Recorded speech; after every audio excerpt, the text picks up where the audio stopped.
Hello everyone. How's it going today?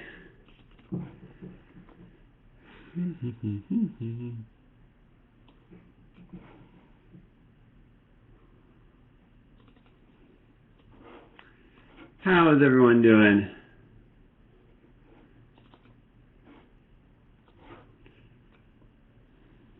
I started setting up my pipeline to work exclusively from AMP, but I think I'll wait for a little bit more. Does everyone know the significance of the AMP pipeline? I feel like we're learning it, but I don't know if you guys actually know like why we're doing it, if it's been explained. It's it's really what it is everyone uses this in like every studio uses a system like this where you check out a file, you work on it, and then you check it back in. And the reason for that is for several reasons, but mainly that two people aren't working on something at the same time, or the same thing at the same time, or that if you take out a file and mess it up, then you can always revert back to that old file. So it's just like this redundancy system, yeah, for collaboration and everything. And I was just thinking about that while I was doing this.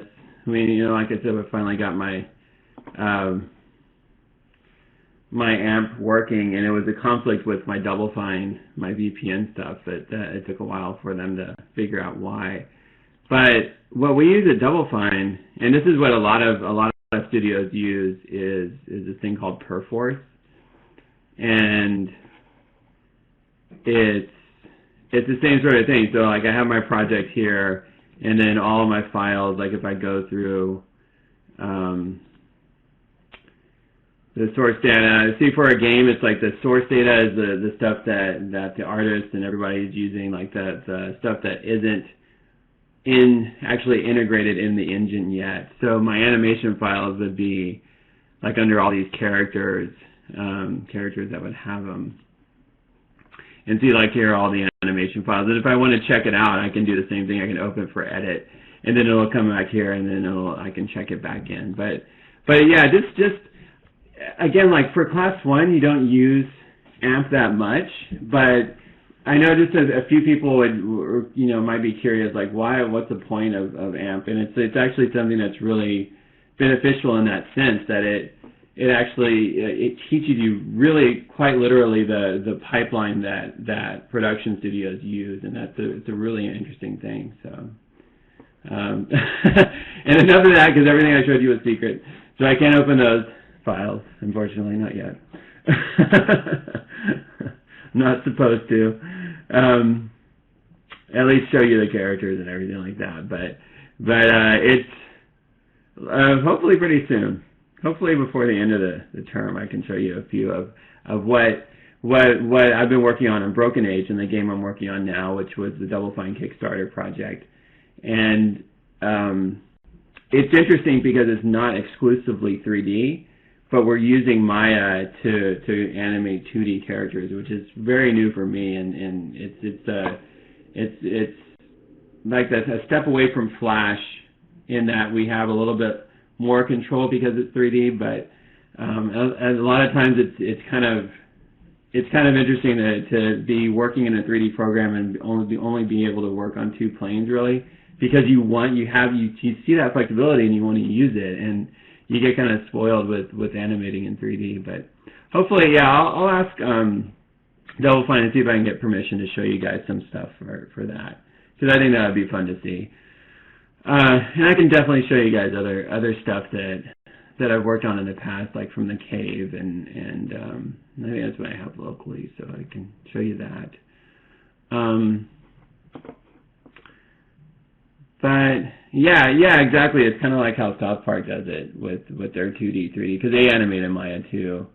Have you guys seen that documentary 6 Days to Air? If you haven't, I highly recommend it because it's kind of amazing. It's actually more than kind of amazing. It's it's like one of those where you're just like, that is insane that they go from story to a finished product in 6 days, and they show the entire crew, like how the animators are working with what's their names, Trey Parker and Matt Stone, like how they're working with them, and just like, here, their story room's right here, the animation pit's right here, and they're all in this small building, and it's pretty cool, and it's just it looks pretty grueling too. But in the same way, it's kind of nice to have all that feedback so close on a production like that. And it looks like the way that they do it is they work really hard on a season and they take a long break, so that's kind of cool too. But I recommend that to everybody. It was on Netflix streaming for a while for those that have that. But anyway, that said, let's go to questions first. Anybody have any questions about anything at all? Don't think that if it doesn't pertain to this week that it's not worth asking, even if it pertains to the first week. And so, Brandy, I'll show that too. And Dominic, I know you have questions too, so I will, let me cam you. Or, let's get this here. What kind of smoothie is that? It's kale, yogurt, blueberries, flaxseed, coconut water, and coconut milk. It doesn't taste, it's not the tastiest thing, but it has a lot of good stuff in there. Yeah, exactly. It's the healthy kale. That's the idea. It actually tastes pretty good, and maybe I'm getting used to it. I don't know. All right. So, Brandy, yeah, we'll definitely show that the ball stop again. I think that's a good thing for everyone to see. And let me open that file quickly, and then Dominic, I'm going to bring you up, and we can start talking about your questions. Where are you, Dominic? Just a sec, though? Okay, well, let me open this file then. And let me know when you're ready. And anybody else have any questions? You can go ahead and queue them up, too, if you want the questions. Puts on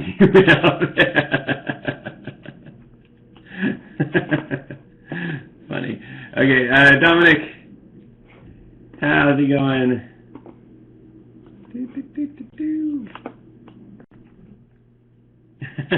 Hello? How you doing today? You guys see me? Yeah. Not too bad, a little bit tired, but I'm fine. Yeah, know how you feel.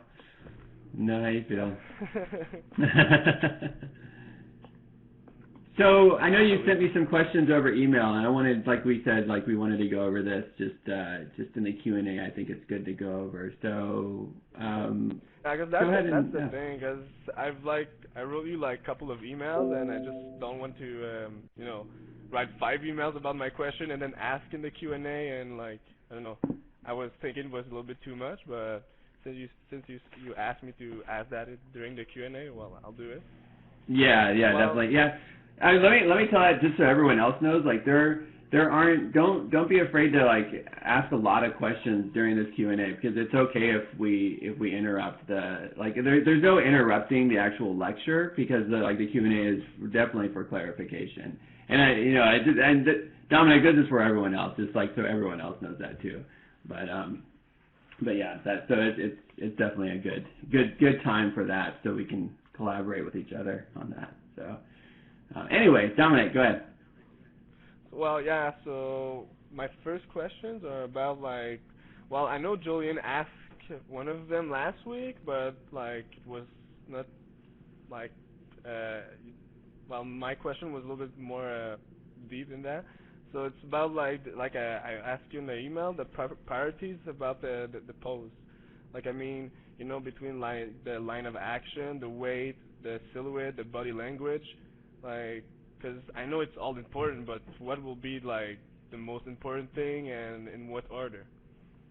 Okay, so yeah, that question, the first order we know, right, is like the story point. It's like, is it communicating the story to the audience? And that above everything. Now the next question, basically what you're asking is like, okay, well, if you have a strong line of action versus like the weight of the character versus all these things, what's the most important thing? And the way I like to look at it is believability. Can you believe that that character can be in that pose without basically falling over, without looking like they're not comfortable? Like that's a big thing. If you pose a character where maybe basically like this arm is like over here or like down there or something, and it just like looks like it's really hurting the character, then that starts to feel like it's unnatural, right? Line of action is very important, but if the weight isn't there and the naturalness, the comfort level of the character isn't there, then that line of action won't really matter. So because you're kind of taking the audience away from that idea of like, okay, that looks like the character is first of all uncomfortable, and second, the character is going to fall over. So if I had to prioritize any of those things, I would say weight, balance, and just like general comfort level of the character, like the character isn't broken in any way. Okay. And if you can build a strong line of action over that idea, then that's what that will be the next important thing. Does that make sense? Yeah. Just the thing is like, well, if you remember that like my first pause I made, like I was telling you that, if I was bringing up the ips, I was losing my effect of exhaustion. Yeah. Sometimes like you need to do some compromise, but I mean, if you're losing like your main effect, sometimes it's not a good thing. That's right.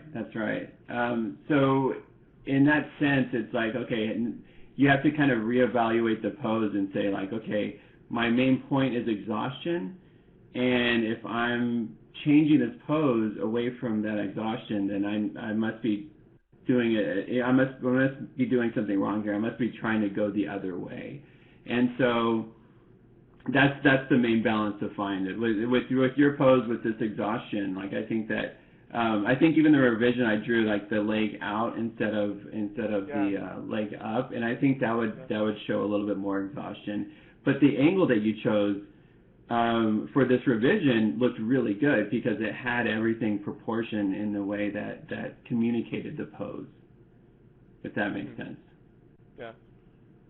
It's just I don't know, guys. Like, luckily you were there to give me some advice, but like, maybe it's just a lack of experience from my part, but sometimes if I don't find like the good solution, and I still want my effect, like I don't know how to work with it. That's the thing. Yeah. It takes experience. It really does. I mean, that's the thing about animation, is that you're not going to learn it instantly, and the way I like to see animation, because this is the way I learned it, was that I had a lot of failures before I started to succeed. And I'm not saying that anybody's failing at all in here. Obviously, and no one is. Everyone's doing a really great job. But in that sense, it's okay to make mistakes, and it's okay to like just push ahead and say like, okay, I didn't get it right, but I learned from not getting it right. Like I learned more, and it really is experience and comfort level. And that's the main thing with animation, is the more hours that you put into it, the more experience you get, the quicker you're going to learn. The more you're going to learn that, and the more you're going to say like, oh, okay, that makes sense. That's how that pose should work, and so. Well, yeah, and I've realized that sometimes, like just by doing it yourself, you just answered your own question. Yeah. Because sometimes you haven't touched it yet, and you're asking that question, but doing it yourself, that might just answer it. That's exactly right. Yeah, definitely. So, and in the cool. same way, like, because when you're just drawing those poses to choose the one you want, because you tell me, like, the best thing should be, like, to choose a unique one. But the thing is, like, because, like, from the weekly assignment, some poses were, like, not easy to read, or they were not showing excitement.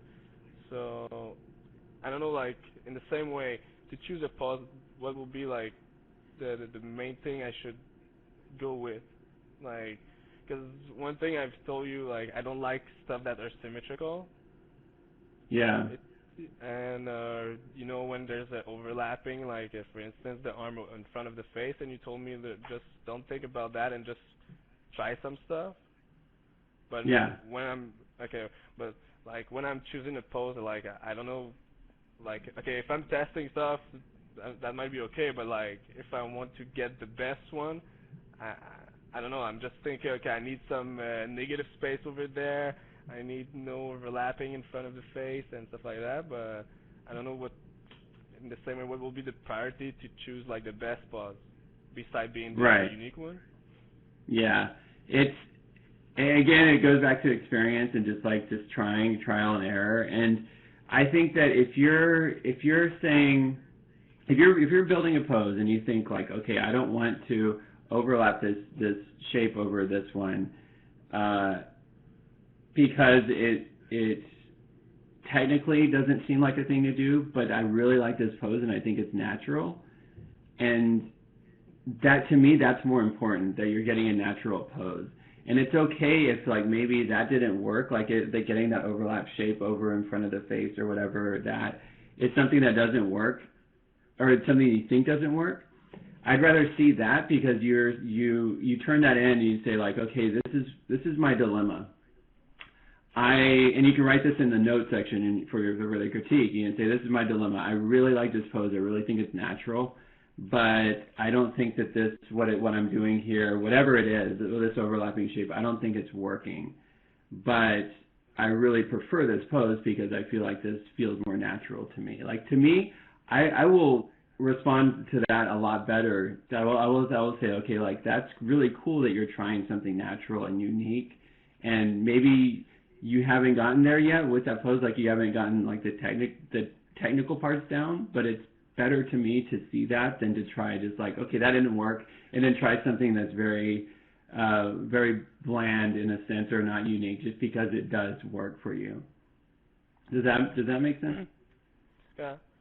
It's just, well, another thing is, like, not that everyone is stupid, but like, you know, when you see something, well, it's not like everyone will see it like that way. So I'm trying to make sure it's readable for everybody, you know. Yeah, exactly. And that's the hard part. That's the hard part of making a pose. And so what I would do is experiment. I mean, you put your stuff up on the public review, right? Like, you put your stuff up for other people to see. Have you guys all been doing this? Or I know you guys have a Google Hangout. Okay, and just showing people and saying, that's fine, because everyone says, like, they give you feedback.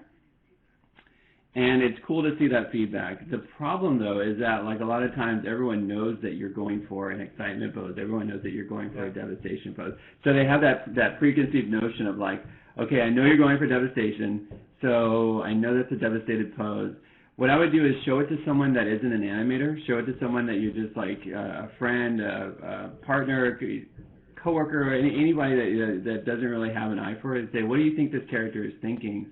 And if they can get it, they get like, oh, that character looks kind of sad, then you're on the right track. You know that's working.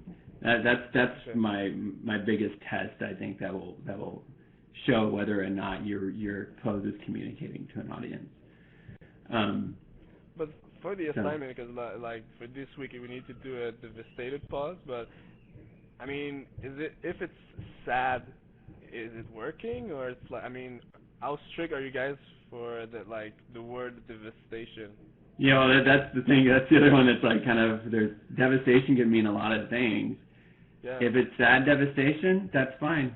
Don't think it's too. I feel like sometimes maybe it's easy to overthink these things, and it's easy to like say like, oh, there's so many things that's devastation. Like, what could be devastation? But as long as there is sad devastation. I mean, that's the one that instantly comes to mind. But like, there's a lot of unique situations where you think, like, if you watch a Streetcar Named Desire, that famous scene with Marlon Brando where he's like, ah, you know, that's devastation, you know, and that was like an internal devastation, that he was just like being torn apart and emotionally torn apart. And so going back to putting your character within a context and giving your character a story and saying, my character is devastated because of this. That goes back to the story idea of why story is so important. My character is devastated because they were in this situation and this happened to them, and now they're devastated, and how they're affected by that devastation. And if you think like maybe that, like I don't know if that's working. I don't know if that will be acceptable for devastation. You can always ask me and just say like, hey, what do you think of it? Just look at this pose and say, do you think that's devastation or not? And I would be happy to chime in and say, yeah, you're on the right track. Or I'll say, like, I won't give you a detailed critique during the week, but I'll at least say like, yeah, that's working, or maybe think of something else and give you some other ideas. Like I'll definitely do that. Okay. And ask other people's around, that might help too. Exactly. Okay. For the bouncing balls, Mhm. because the thing is, I don't know, like when we're animating, should we stick more to a realistic stuff or more cartoonish, or having our own style? Because I mean, for the heavy ball, for example, I was thinking like to make it as heavy as possible. When it drops, like it goes really fast. Because that shows that how heavy it is. But the thing is, in reality, it doesn't go that fast at the same time. Right. So, I mean, what's like the line, or so what should we stick to? Yeah, again, this is one of those things it's using your best judgment, using your artistic eye, and developing that artistic eye. Because, yes, it should be realistic in a way, but realistic is said with it's not said to a point where it's a hard rule in animation. And of course, there's different styles of animation. There's Tex Avery style, there's John Kricfalusi style, where stuff is just completely wild and physics are basically thrown out the window. But for Animation Mentor, we want to learn the way things behave, the way objects behave, and we want to learn how that they're being affected by real physics in a way. That said, you still need to use your artistic eye to say, okay, that looks correct. Does that look good? Does that look good? Does that look appealing? And does that work for my shot? So there is a fine line between like realism, like full-on realism, and something that is taking away a little bit of realism to add appeal. And in that sense, like maybe the arcs are you know, like I think someone, Julian, I think you brought this up with the ping pong ball in your notes, where you throw a ping pong ball on the ground and it's going to go all over the place. Like it's just going to bounce like crazy. And Dominic, just like what you said with the bouncing, with the heavy ball, like the same sort of thing where stuff behaves kind of crazily and when it comes to like real physics. And we have to kind of rein that in for our shot and just show like what's appealing and what's going to really have that same sort of behavior to show like the light ball, the ping pong ball, it still does bounce like that, like it's like bouncing really high and quickly and does that. But we're going to put it on a path and we're going to have it just be a little bit more controlled. And so in that sense, we're putting our exaggeration, like we're putting our own artistic touch to it. So okay. So as long as it's believable, it's good. Like I mean, it doesn't need to be like 100% realistic, but as long as it's believable. Exactly. Okay, perfect. And for now, no Tex Avery stuff. Like that's the thing. It's like a lot of people will come in and be like, well, yeah, I'm going for Tex Avery. I'm going for like that super over the top cartoony. But it's the same. Like Tex Avery's kind of like the Picasso, where it's like Picasso learned to draw realistic before he went into Cubism, and so it's the same sort of thing where you have to like kind of learn to do the basics. Even though it's not perfectly realistic, you add your own touches, but you know, that's how we're learning this right now. So okay.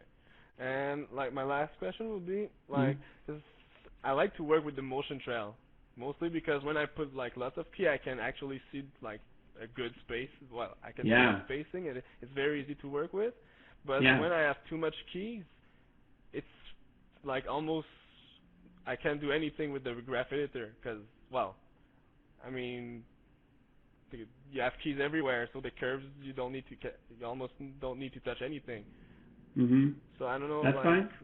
What would you suggest? Is it like just a personal choice, or try to work with both of them, or? It's personal choice. It's whatever gives you the result that you want is the way. The result that you get, and if it looks good, that's the way to do it. If you don't have to open a graph editor, you don't need to. It's not. It doesn't matter. Okay. Because in college I had this what do you call that? Technical director, and he was like showing, because he used to work for video games, but like old ones. So when we were doing animation, he was trying to show us like how to put the least, to have like I don't know, instead of having keys everywhere, just with 3 keys you can do like stuff, and because keep it clean basically, and play with the bumper curve and these kind of stuff.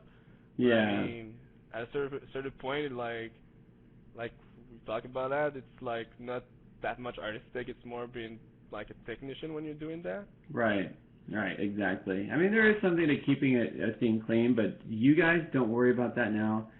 That comes if for whatever reason the job needs it. That's something that will come as the job comes up. For now, you guys do whatever you need to do to get good animation. If that means you don't have to look at the graph editor, then more power to you, because that just means like you're looking at each frame individually, and that the lead, actually the director now, Mike Thurmeyer, he's the one that at Blue Sky he wouldn't open the graph editor. Like, he would do his entire shot without using the graph editor, and it would look like, I think at the last minute he'd like go in and do a few things, a few tweaks here and there.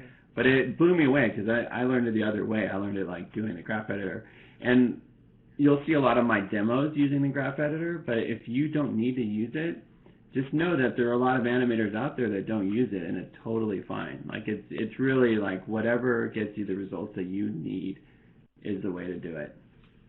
Okay. No, because I'm used to work with it, but like having known the motion trail, I don't know, I just find it a very good, useful tool. So I've been working with it for my bouncing ball, and I don't know, I was just trying it, but at the same time, I don't know, I liked it like more than the graph editor for those exercises.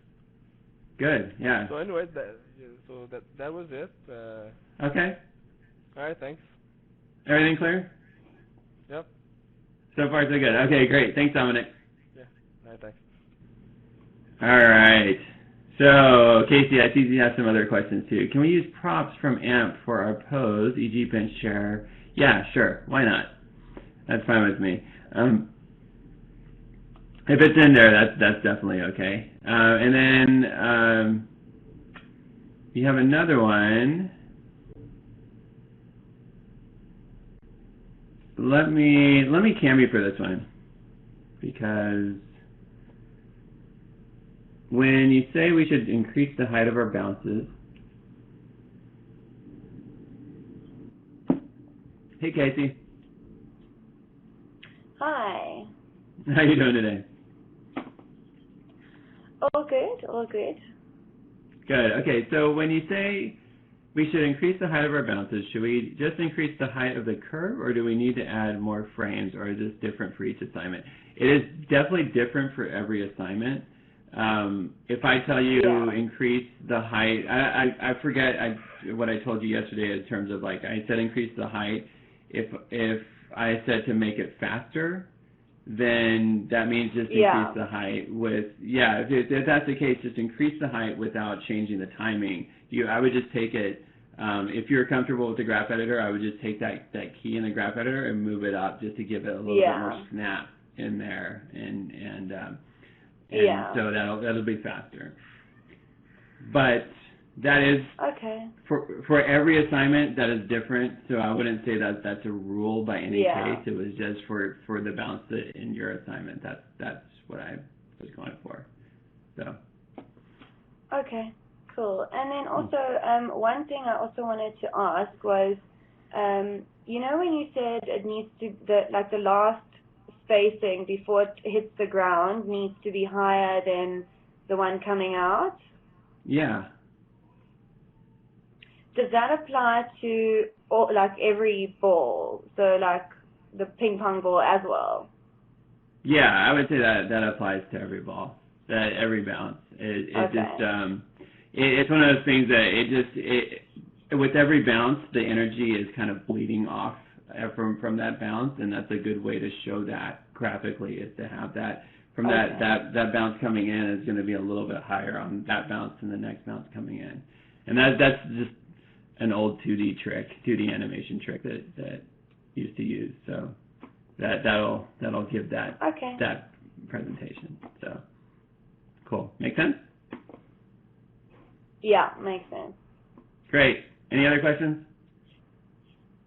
No, that's it. Thanks a lot. Okay. Thanks, Casey. All right. Yes, exactly. So let me see. Anybody else have any other questions? My niece and nephew are my lab rats. I just saw that. Okay, Brandy, let's go over this again, and this is for everybody, of course, because the thing I want you guys to understand is that if something doesn't click during one lecture, during one Q&A, please ask that again in the next Q&A. And it's one of those things that, like, everyone's learning here. Some people might have gotten that concept, but it doesn't matter, because it's always good to go over concepts more than once, especially now, because it's one of those things that the more, like I said earlier, the more experience you have with something, the better. So I'm not pointing anybody out here for not doing that. Everyone's doing a great job doing that. I'm just saying, don't be afraid to do that. I want to reiterate that point, because you guys are really good at asking questions, and I just want you to understand that that's a really important thing. And going over concepts more than once is a really good thing. So that said, let's take a look at this. So with the ball rolling, I saw some of you guys had some of your formulas in there, and that's great. I think, again, it goes back to, like, whatever works for you is what's important. And so even when I show you here, if you have a better way of doing this, then by all means do it. But so this is what I do when I have a ball rolling to a stop. And I actually, like I pointed out in the last Q&A, I use this actually more than once. I use I use this for character animation, which I can show you guys in later Q&As. But okay, so I start my timing here, right? Let me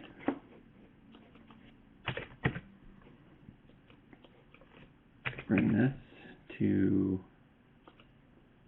so let's just say I have that timing. Now from here, this is where I like to use the graph editor, because it just starts making things easier for me to understand. Again, if you have a better way of doing it, by all means do that.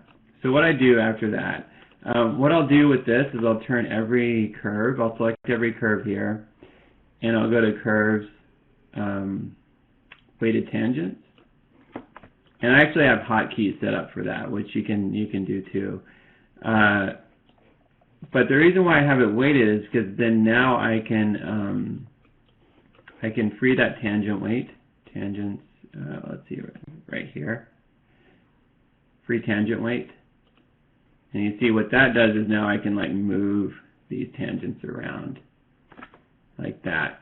And what I'm doing is I'm highlighting that, and then with middle mouse button, actually hold down Shift and middle mouse button. Holding down Shift will just keep it from going all over the place. It locks it on that axis.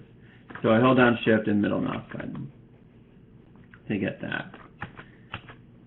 With me so far?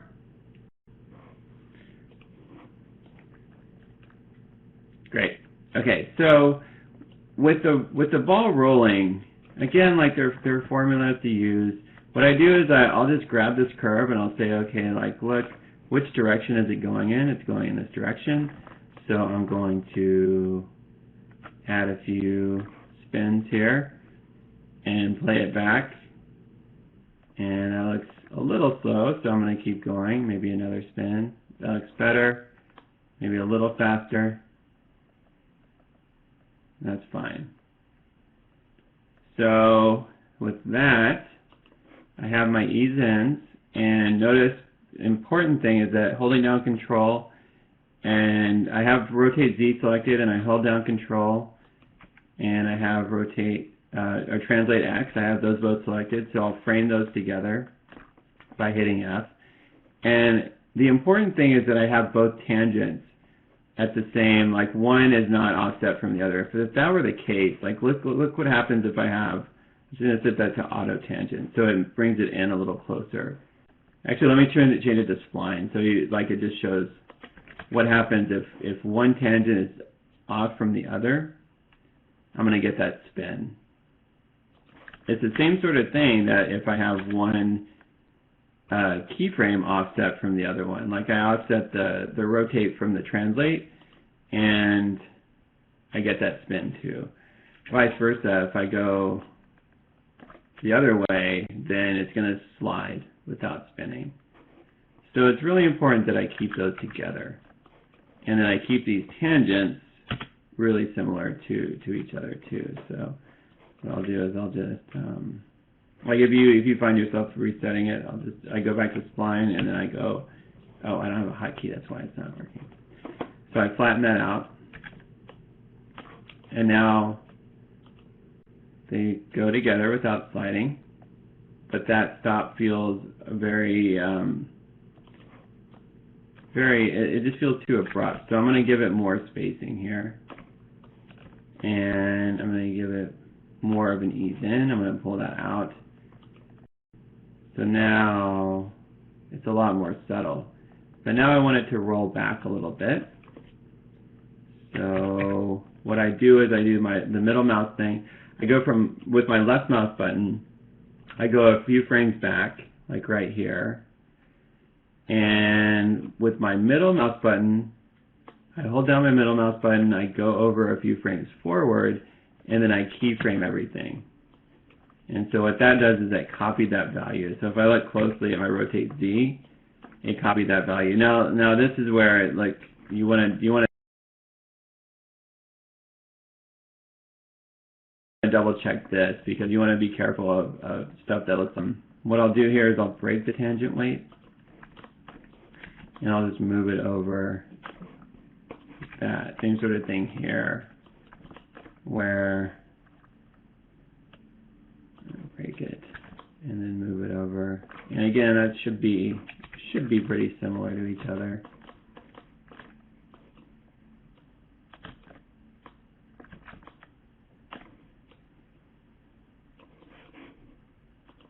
I might have to just give it more time too. So that actually was probably a little bit too much rolling back. Let me give it more time here.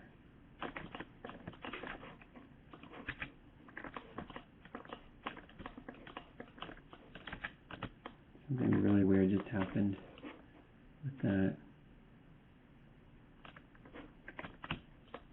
I have some setting here that's like offsetting this now. So let me try that again. Delete that. I need to figure out what that setting is, but right now I'll just go back here, maybe like right there, and then middle mouse forward to like right here, and then flatten that tangent. And so now it rolls to a stop. And then I can do that one more time. I can do it as many times as I want, but like this time I can go from here, left over, middle mouse over, and then it rolls and gets that settle. So, yeah, the length of the tangents, they have to be the same.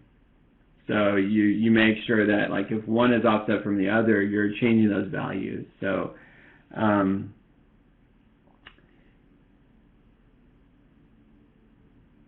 Yeah, yeah, exactly. When the ball is doing its rollback, should you have a little 2 to 3 frames hold on it?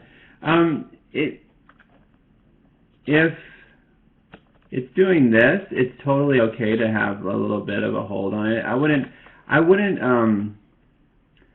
stop it completely, because look what happens. And a hold would be more of like an ease, like a stronger ease and a stronger ease out. Because if you stop it completely, look what happens here. 3 frame hold, and I'm just going to move these frames over. I did that weird thing again. I don't know why I have this weird setting. But anyway, what I did is I just copied these frames. So now there's no movement on that at all. And the thing with computer animation is that if something stops completely, it's going to look a little weird. So that looks okay right now with that hold, but I would still want it to move forward just a little bit. So that's why, I mean, it's almost the same as just doing this. Like, you can just bring that forward or what I do here is delete this, and then you can think of your tangents, your splines, like the longer they go out, the more that's kind of a hold itself. It doesn't stop all the pixels, and that's what's important in computer animation. We'll get to that later, but the tangents are offset, so it's looking like it's sliding. But yeah, like stopping something completely in computer animation, just know that there's something about computer animation that if something just stops suddenly and completely, it just kind of dies. So you want to keep those pixels moving any time you can, and this is why using ease ins and ease outs is a good way of keeping that, even if they're really long ease ins and ease outs. So does that make sense? Everyone clear on that? We can get into more of that stuff later too, and in terms of like keep alive and stuff. That's when we get to character animation. Okay, so yeah, no problem. So it should be an ease out as it starts to roll back on the settle, then an ease into a stop, or can it be faster than the ease into a stop?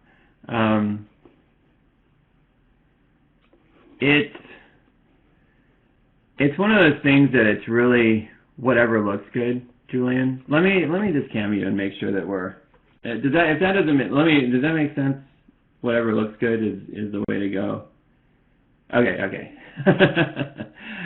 Yeah, that's the thing about computer animation that's the thing about animation is that ultimately whatever looks good is gonna win. So like developing your artistic eye and just like looking at things from that perspective, that's the important thing. That's the hard part of animation. That really is the hardest part, because it's just like any other art. And to get really good at it, you really have to develop your eye and to really trust yourself and take those chances and know that it's okay to get knocked down and to maybe something didn't work. I mean, trust me, there's been many times when I thought something was going to be really amazing and everyone was going to be blown away. I sent it to dailies and just got completely destroyed and got tons of notes, and everyone was like, what were you thinking? Well, people aren't that mean, but like but basically that's the way I felt. I felt like people were saying like, what were you thinking? But honestly, they're just like, go back and try again. That didn't work, but that's all part of it. Like that's the part where like your ego, it's on the line every day as an animator. Like you basically throw it out there every day, and that's the hardest part too, is to be like, okay, is that going to work or is it going to fail? I mean, you have to understand that you're going to learn more from your failures than you are from your successes. That's the way that's just the way life works. And so that's the way you shouldn't be afraid to fail. You shouldn't be afraid to get knocked down every once in a while, because you're going to learn from that. You're going to learn, and that's how we learn even from when we were kids. You know, don't touch the stove, it's hot. You touch the stove as a failure, but you learn from that, and it's the same sort of thing here. And do get as many of those failures out of the way now in school before you start working, because that's it's better to do it now when it's cheap. not financially cheap, but cheap in terms of your just your self-esteem, basically. Egos are the worst. I totally agree, Carlos. Yeah, no injuries. Yeah, no injuries here. So that's I just opened this mentor. So I want to show you guys a couple of things. First, we're doing the pendulum assignment this week, and this assignment is actually pretty tough when this assignment is actually both oddly easy and ridiculously hard. It has both of these things in it. And now we're getting to a point in animation where we've gotten the big stuff out of the way, the timing and spacing, the storytelling pose, the heavy and light, basically like the timing and spacing really is like the big one. And now everything we're adding from here on out is just going to add a bit more flavor to our animation and make our animation more believable. It doesn't make them that much less important, but it does make it does make them to where like they're the things that the from the 12 principles that actually start adding more flexibility to your animation, more believability. So I want to show you guys this thing I worked on at Pixar, and this was the Finding Nemo ride, and this is at Disneyland now in the submarine ride.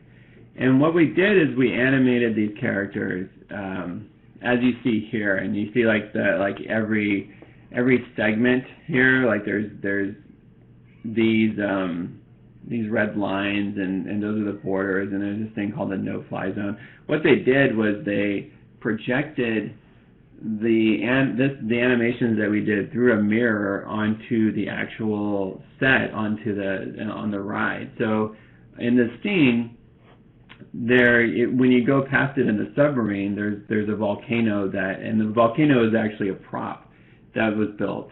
It's a physical prop, and the characters are animated against that prop. So you see it. Like I've never seen the finished product. I've only seen what we did, and I saw the tank when it was empty, and that was really cool to see, like kind of like the behind the scenes of a Disney ride. But the reason why I'm showing you guys this is because with fish, especially with Finding Nemo, there is a sense of like, okay, what do you guys think? Like 90% of the animation is on these characters, especially these fish. Like let me show you, like these guys. I mean, I would almost even say it's 95%. Yeah, and like a lot of it is overlap, right? So what's the driving force of that overlap? This isn't in Florida. This is in Anaheim. But what's the driving force of that overlap? What drives that overlap? What's basically telling the character what's telling the animation that overlap should be there? The water. Think of it less as like the environmental part of it, and more about like what is on the character. What is the character doing? What are we animating that's going to drive that overlap? The fin flapping are part of that overlap. Definitely that's part of that overlap. But there's something that we animate, and that's the body control. Yeah, Julian, you're right. It's the face on these fish, because it's like that, and that face, what that is the head is the driving force. So basically when we were blocking this animation, we did 90% of it just with the body control, which on a fish is really the face, like the head part of it. And we would just animate it doing that without any overlap. But we would do the six controls, the 3 translates and the 3 rotates, and that was our layout. And for 90% of this animation was about blocking and about testing it versus like how the sub is going to see this, how each individual guest at the park is going to see where, depending on where they're sitting on the sub, how they're going to see this animation. So it really was less about polishing and more about getting that layout down. And so determining that, then the rest of it, the other 10% is just overlapping, and that is like everything else is just like moving it around, and then once we get overlapping, but you see how much overlapping actually brought this stuff together. It actually brings that polished quality to everything. So it's the same with the pendulum. Like I want you guys to think of it the same way here with the pendulum assignment. Is that let me open it up first. Oh, why isn't it doing that? There we go.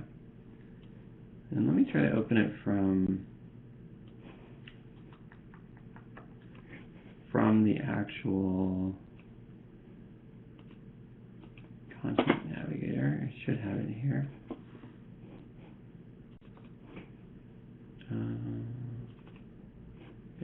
There we go. Don't save.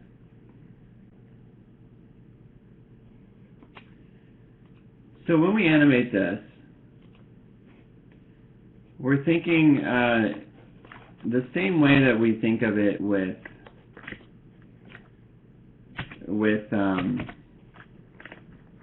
everything else. We're only looking at it from the front view. Like some people will put it the side view, and what happens when you turn it in with the side view is you actually see the front of the pendulum. So that's okay if you do this, but I feel like that's one little confusion with this rig, is that like you can look at it from the front view and it's fine. Like as long as it's orthographic, that's fine.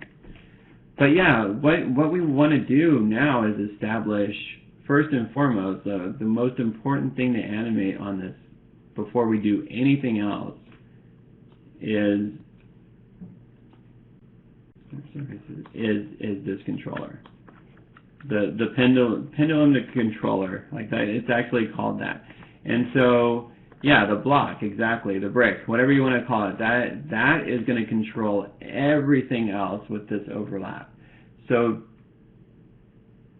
think of it like that when you're animating it.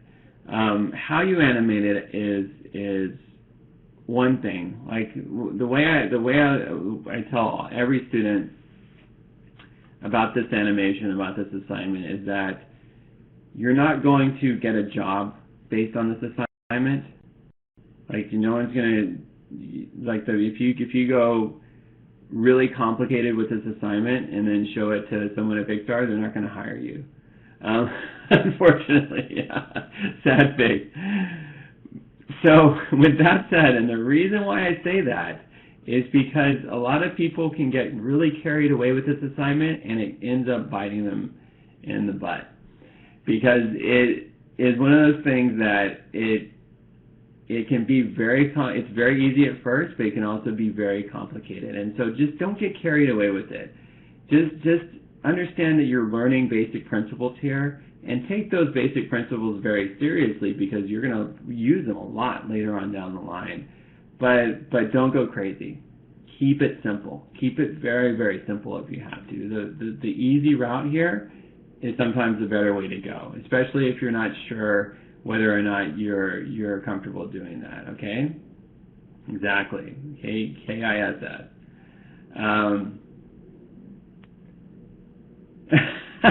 It's ready to start work next week too. Yeah, there's only a 3-week course, and then you go straight to Pixar. Everyone knows that. But yeah, keep it very, very simple. So that's why I say when there's two ways of doing that. You can do this like going back and forth, starting from one position and going to the other, and then just building the overlap on top of that. Now, Bobby has a demo for this, right? You guys have seen that? Is that still up? Pretty sure, right? Yeah.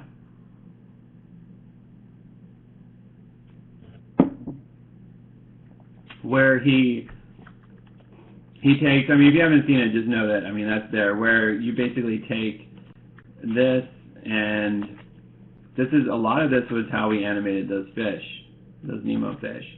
Where like you take that and then you take the first one down and then you animate that based on where your block is stopping. So stopping here, I need more frames. And I can also just look at that and say, okay, I stopped here.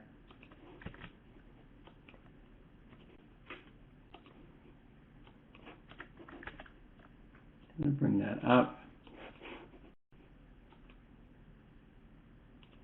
And I'm going to offset that from here. So this going down by a couple of frames. And I can just kind of set this timing from here. So it goes over, it goes back. And again, I'm going to use my middle mouse button trick here. So I'm going to left mouse button over, I'm going to middle mouse forward, copy that frame,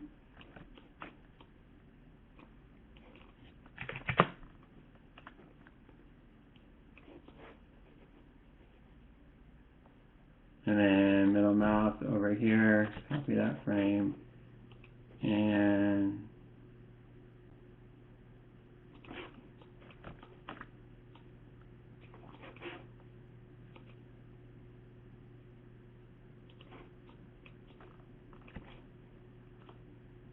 I'm just going to go into my graph editor. So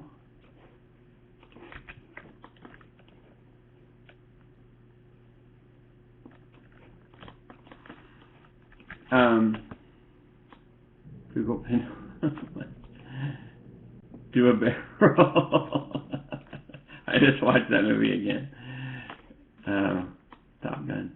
Just watched it again it's been a while. By the way, it's an amazing movie. Isn't that from Top Gun? Do a barrel roll? That might be from something else. Okay, so I'm just establishing that timing here. Star Fox, that's what it's from. Oh yeah, I was like, wait, that's not. I just watched that. Do a barrel. That's right. Nice, Dominic. So yeah, I'm just establishing this timing, right? I'm just getting this down based on what? Based on what this block is doing. That's the only thing that really matters here. That the timing that I establish here is based on this block, and I can really, once I get that timing down, I can really start to polish this timing on this first swing. So I can like say, okay, that's getting that. And one thing to watch out for is like don't let it keep swinging forever. That's one of those tricks that I see a lot of students do. Have it come to a stop it comes to a stop a lot quicker than you think. So even that, like, that's too much. So I'm just gonna bring that down, and I'm adjusting my timing here because it's easier for me to see. You want the timing on this to be similar. It doesn't have to be perfect, but it should be very close to the same, and the values change. So it's not the timing that's changing, it's the values that are changing here. So I do that, and then I can take this, grab that curve, Control-C, copy it, go down to the next one, hit S, make sure there's keyframes on it, make sure that I have my Z controller selected, Control-V, copy that. Now I'm going to offset this over here. You see this little area right here where the number is, where your frame is. I'm going to say plus equals 2. Go 2 frames forward. Okay, so this is wrapping this up pretty quickly. So I'm just basically offsetting these. Now going down to the next one. And that selecting this, Control-V. Now I'm selecting everything here, and I went 2 frames forward from this one. 2 frames forward. Now I'm going to go 2 frames forward from that one. And because I started this at frame 1, I'm going to say plus equals 4. And that offsets it by 4 frames. So I get that overlap. And that seems so easy, right? So the trick with this is that it only really works sometimes. And it only works in cases where things are kind of simple on this path right here. Because if things start getting a little bit more complicated, like if you start adding a figure 8 motion, or if you start saying like, okay, this is going to go up, and then it's going to go down, and then it's going to go up again, and it's going to have like all this crazy motion to it, then that overlap trick won't really work as much. You're going to have to do basically what Dominic, what you do when you're animating stuff is like look at that motion path and just really analyze it. Like don't just trust what the graph editor is doing, because the graph editor isn't going to do what you want it to. And don't just make that easy fix of like saying, okay, I'm just going to take this curve and offset them, because you're going to have to really eyeball it. You're going to have to look at each individual frame. Going back to what I showed you guys with the fish, a lot of that, hold on, something weird is happening here. Okay, a lot of that was, where did it go? Did I close it?